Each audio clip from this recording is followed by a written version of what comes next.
தவறை உணர்ந்தும் புலம்பும் அமெரிக்க அதிபர் ட்ரம்ப் இராணுவத்திற்கு போட்ட திடீர் உத்தரவு. ரஷ்யாவும் சீனாவும் நெருங்கி வரக்கூடிய சூழ்நிலையில் இது சர்வதேச அரசியலில் மிக முக்கியமாக பார்க்க வேண்டிய விஷயமாக இருக்குது. இதற்கிடையே தான் ரஷ்யா அப்புறம் சீனாவை தடுக்க தேவையான நடவடிக்கைகள் எடுங்க அப்படின்னு பாதுகாப்புத்துறைக்கு அமெரிக்க அதிபர் டொனால்ட் ட்ரம்ப் ஒரு முக்கியமான அறிவுறுத்தல் அப்படிங்கிறது விடுத்திருக்காரு, ஒரு ஆர்டர் போட்டிருக்காரு அப்படிங்கிறத நம்ம சொல்லலாம். ஏன்னா புவிசார் அரசியலில் ஏகப்பட்ட மாற்றங்கள் நடந்து வரக்கூடிய சூழ்நிலையில் இது முக்கியமான ஒன்றாக தான் பார்க்கப்படுது. உலக அரசியலில் இப்போது நிறைய மாற்றங்கள் அப்படிங்கிறது நடந்துகிட்டு இருக்கு. தலைகீழ் மாற்றங்கள் கூட அதை சொல்லலாம். அமெரிக்க அதிபர் ட்ரம்பினுடைய நடவடிக்கை உலக அரசியலில் ஒரு பெரும் குழப்பத்தை ஏற்படுத்தி வருது. ஒரு பக்கம் ட்ரம்ப் நடவடிக்கைகள் நட்பு நாடுகளையும் கூட அமெரிக்கா கிட்ட இருந்து விலக்கி வைக்கிது அப்படின்னு நம்ம சொல்லலாம். அதில் மிக முக்கியமான ஒரு நாடு இந்தியா. இன்னொரு பக்கம் அமெரிக்காவுக்கு எதிராக பல உலக நாடுகள் ஒரே புள்ளியில் இணைந்து வருகிறது. இது அமெரிக்காவுக்கான அழுத்தத்தை அதிகரித்ததே உண்மை அப்படின்னு நம்ம சொல்லலாம். இதற்கிடையே தான் ரஷ்யா மற்றும் சீனாவை தடுக்க தேவையான நடவடிக்கைகளை தீவிரப்படுத்துமாறு அமெரிக்க அதிபர் ட்ரம்ப் பாதுகாப்புத்துறைக்கு உத்தரவிட்டிருக்காரு. ட்ரம்ப் இந்த மாதிரி ஒரு உத்தரவு பிறப்பிச்சிருக்கிறத பென்டகன் தலைவர் பீட் ஹெக்ஸெட் உறுதி பண்ணியிருக்காரு. சீன அதிபர் ஜி ஜின்பிங், ரஷ்ய தலைவர் புதின் மற்றும் வடகொரிய அதிபர் கிம் ஜாங் உன் இவங்க கடந்த சில நாட்களுக்கு முன்பு தான் சீன தலைநகர் பெய்ஜிங்கில் சந்தித்து பேசினாங்க. இது அமெரிக்காவுக்கு எதிராக அனுப்பப்பட்ட ஒரு மெசேஜாக தான் பார்க்கப்படுது. அமெரிக்காவுக்கு எதிரான நாடுகள் ஒரே அணியில் இணையும் அடையாளமாக தான் பார்க்கப்படுது.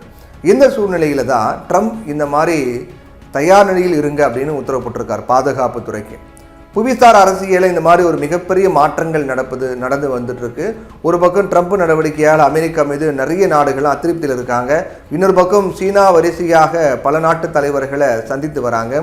சமீபத்தில் நடந்த சாங்காய் உச்சி மாநாட்டில் கூட, சாங்காய் அமைப்பினுடைய உச்சி மாநாட்டில் கூட சீன அதிபர் ஜி ஜின்பிங், பிரதமர் மோடி, ரஷ்ய அதிபர் புதின் சந்தித்து பேசினாங்க.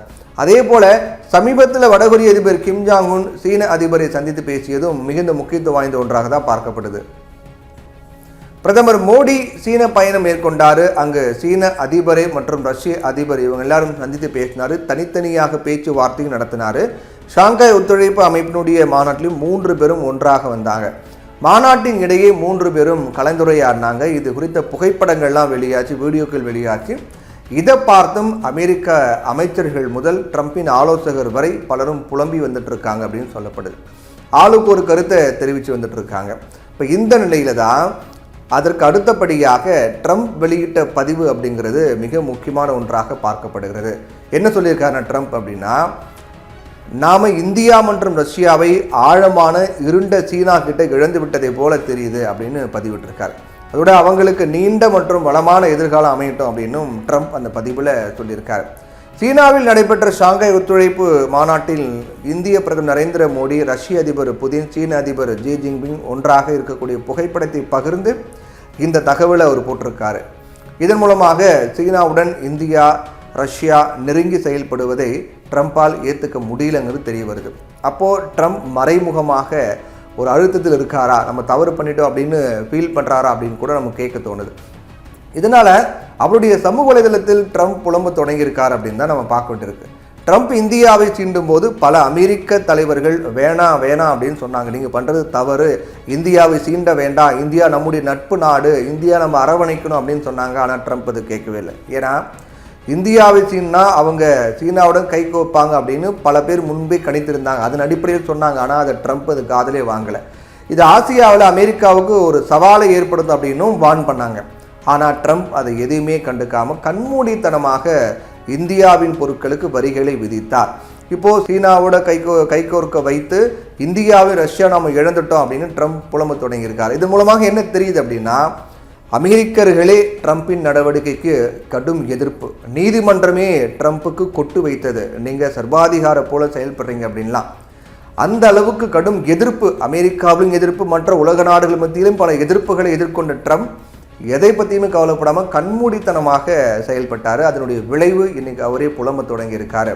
நாம் ரஷ்யாவையும் இந்தியாவையும் இழந்துட்டோமோ அப்படின்னு சொல்கிறாரு. ஏன்னா ஒரு வல்லரசு நாட்டுக்கு பொருளாதார ரீதியாக நிறைய பலம் இருந்தாலும் கூட மற்ற நாடுகளுடைய ஆதரவு அப்படிங்கிறது இருக்கணும்.